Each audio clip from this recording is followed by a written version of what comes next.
Oi, gente! Na videoaula de hoje nós vamos aprender um pouco sobre as sociedades industriais e as experiências socialistas no mundo, as primeiras experiências socialistas. Primeiramente, Karl Marx. A crítica de Karl Marx à mais-valia. Karl Marx se empenhou bastante em estudar a sociedade. Ele fazia uma crítica muito forte à economia envolvendo a sociedade, as relações econômicas dentro das relações sociais. E ele criou a teoria da mais-valia, que foi chamada de teoria da acumulação, que seria o seguinte: o trabalhador aluga sua força de trabalho, e ao alugar a sua força de trabalho, o trabalhador não recebe o salário justo por seu esforço. Isso é denominado de mais-valia. E esse valor que sobra, esse valor a mais, fica ao capitalista, o que faz o capitalista ser rico e o trabalhador ser pobre. Por quê? Se o trabalhador recebesse a quantidade de dinheiro que ele trabalha, seria uma sociedade igualitária. Seria mais ou menos assim. O capitalismo, que é o mecanismo de riqueza, equivale ao dinheiro, aos meios de produção e à mercadoria. Então, isso é a mais-valia. É quando o capitalista explora as forças de trabalho do trabalhador, ganhando dinheiro no valor que sobra do dinheiro que ele deveria pagar ao trabalhador. Conceito de classe social, segundo Karl Marx. Karl Marx não chegou a sistematizar um conceito de classe social. Ele estava escrevendo um livro quando ele morreu. E ele morreu justamente na parte em que ele faltava para falar: classe social é isso. Quem sistematizou o conceito de classe social, segundo as ideias de Karl Marx, foi Max Weber, que deu continuidade. E segundo as ideias de Karl Marx, juntamente feitas por Max Weber, classe social é o seguinte: as classes sociais são divididas segundo o valor econômico de aquisição do indivíduo, bem como suas heranças históricas, genéticas e a partir de suas gerações. O que isso significa dizer? Que o indivíduo ele está inserido em uma classe social, primeiramente, segundo o seu valor econômico, segundo as suas aquisições, o tanto de dinheiro que ele tem. Segundo, existem influências de heranças históricas e genéticas a partir dessa classe social. Vou dar um exemplo mais prático para vocês. Um indivíduo que nasce rico, ele tem a tendência de continuar rico durante toda a sua vida. E o indivíduo que nasce pobre, ele tem a tendência de continuar pobre durante toda a sua vida. Não quer dizer que isso não vai mudar, que uma pessoa rica não pode se tornar pobre, que uma pessoa pobre não pode se tornar rica. Claro que não. As classes sociais, elas são bastante mutáveis. O que vai mudar você de uma classe social é o seu poder aquisitivo. Mas essas questões são facilitadoras. Se você já nasce em uma família que tem dinheiro, a chance de você continuar tendo dinheiro durante a sua vida é muito grande. Se você nasce em uma família que não tem dinheiro, a chance de você continuar não tendo dinheiro é muito grande, entendeu? Então, é isso que ele quer dizer nas questões históricas e genéticas. E as classes sociais possuem interesses diferentes. Por isso, ocorrem diversos conflitos entre elas. E o principal conflito que ele cita aqui é o seguinte: o empregado se opõe à exploração do patrão na questão da mais-valia, que, por sua vez, o patrão ele não quer deixar de manter esses privilégios, ou seja, ele não vai abrir mão dessa exploração. Mas o trabalhador acaba que é ligado diretamente a isso, porque se ele não trabalha, se ele não se submete a essa questão de exploração, ele não vai ter dinheiro. Segundo Karl Marx, não há uma solução para esse conflito, pois as classes são interdependentes. E a possível solução, e talvez a única solução para isso, seria tirar o sistema capitalista e colocar o sistema socialista. Segundo Karl Marx, a solução para esse conflito entre as classes sociais seria esse. Agora vamos ver a visão de Durkheim e Max Weber.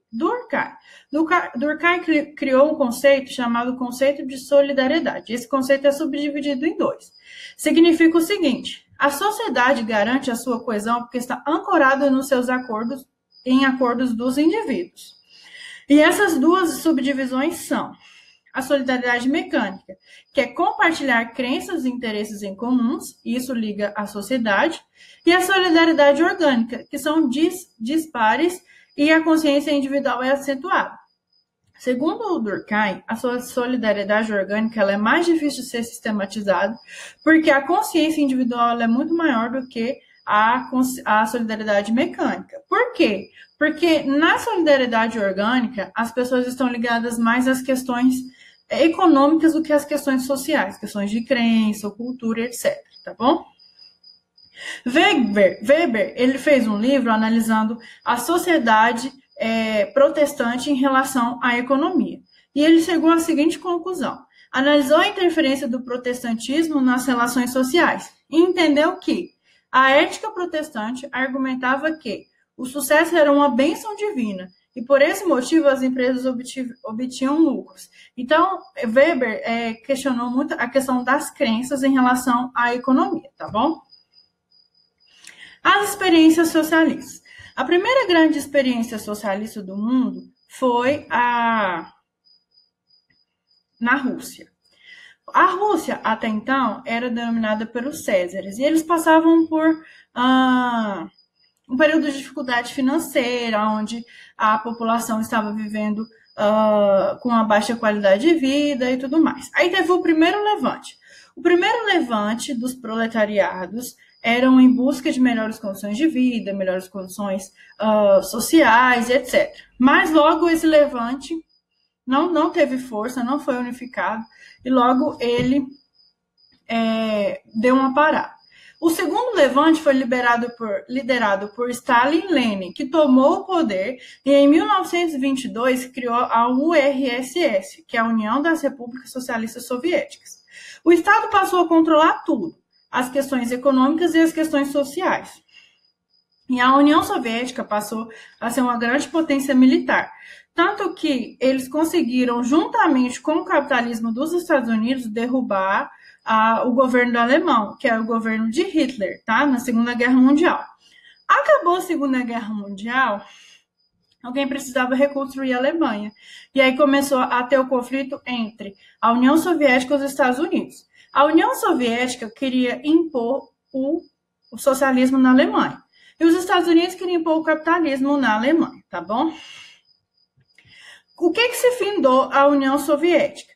A economia planificada ela não se mostrou fortificada, até que durante a Guerra Fria, o Partido Comunista não conseguiu acompanhar as pressões estadunidenses, findando assim a Guerra Fria, bem como a União Soviética. Então, esse modelo aqui da União Soviética, na Rússia, ele finalizou, ele acabou com o fim da Guerra Fria, onde a União Soviética ela não conseguiu acompanhar os Estados Unidos nas questões militares e nas questões políticas, econômicas e sociais, aonde acabou findando essa experiência socialista.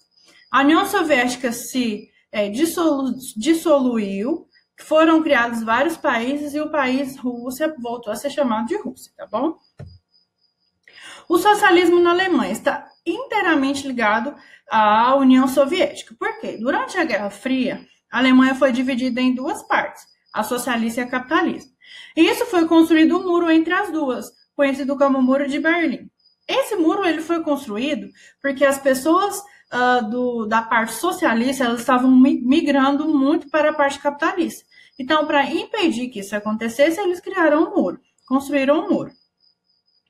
Esse muro e essa experiência socialista se findou também com o fim da Guerra Fria, onde esse muro foi quebrado e colocou o fim da experiência socialista. Eu trouxe para vocês algumas imagens porque as pessoas elas definitivamente não queriam ficar na Alemanha socialista. E no muro eles fizeram alguns grafites que no ano de 2010 eles foram restaurados. As imagens que eu vou mostrar para vocês foi quando o muro foi restaurado, tá bom? E eles faziam muitas ideologias e muitas simbologias. Por exemplo, esse é uma espécie de um grafite, né, que eles foram criados. Aí também várias outras espécies de grafites. Ali a gente vê pessoas com cabeças quadradas, simbolizando as questões do socialismo na Alemanha também. Essa foto aqui é a foto mais marcante que tem, porque chama-se o beijo mortal, porque mostra o beijo representa, né, entre a liderança socialista na União Soviética e a liderança socialista na parte socialista da Alemanha, tá bom? Gente, essa foi a nossa aula de hoje. Eu quero que vocês façam os exercícios da página 35 até a página 37. Façam uma pesquisa também sobre o liberalismo. E, além disso tudo, copiem esses slides. Claro que as partes das imagens não, mas copiem esses slides no caderno de vocês, tá bom? Espero que vocês tenham gostado da aula. Até a próxima. Beijo!